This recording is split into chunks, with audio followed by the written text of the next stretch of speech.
And as we go around to the back of the house into more garden area, another foundation planting of a two huge Foster hollies that really get butchered every so many years so that they don't take over. But it makes a beautiful foundation plant. And then there are 3 loropetalum planted here.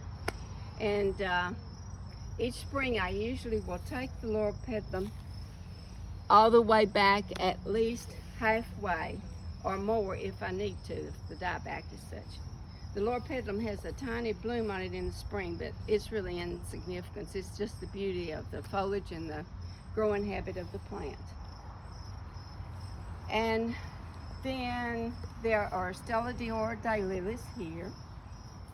And I have a dwarf ruscus plant there. And then over here I have one that is a regular size growing ruscus plant. Tell us about that ginger, Sarah. Oh, well, that ginger is also called the sister plant, which is happiest when it can get outside and get some fresh air.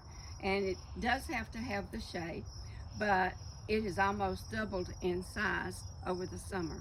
But I always say, if I'm having problems with my house plants, if they can make it till springtime and I can bring them outside for some fresh air, they're going to survive and do much better. And all these other plantings here, I do have another boxwood here. And then this is a hydrangea that hasn't bloomed either because it's not old enough yet or it's getting too much shade. Underneath this beautiful Japanese maple. Now this is one of the green Japanese maples. And clustered around the base you'll see all of these are just containers of euphorbia. This one was the new one this year. Both of these were the new ones that were snow. Oh yeah, snow something. And then the coleus, and then autumn fern, and begonias, and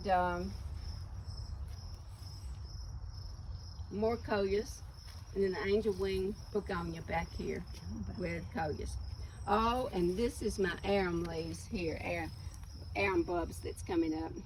In the springtime it has a orange berried stick almost with a little orange cluster of orange berries at the top. And that dies back down, and then in the fall you've got these beautiful leaves. And I also have lots more, this whole row of them, but I've got pots that are sitting on them, so they'll come out wherever they can. I've always liked them. And then this is just another area. This is blue oak grass. And when I bought this, the lady said, now don't plant this where you don't care for it growing everywhere. And I needed something in this spot, and I did, but it does grow everywhere. That's a good plant to share with friends.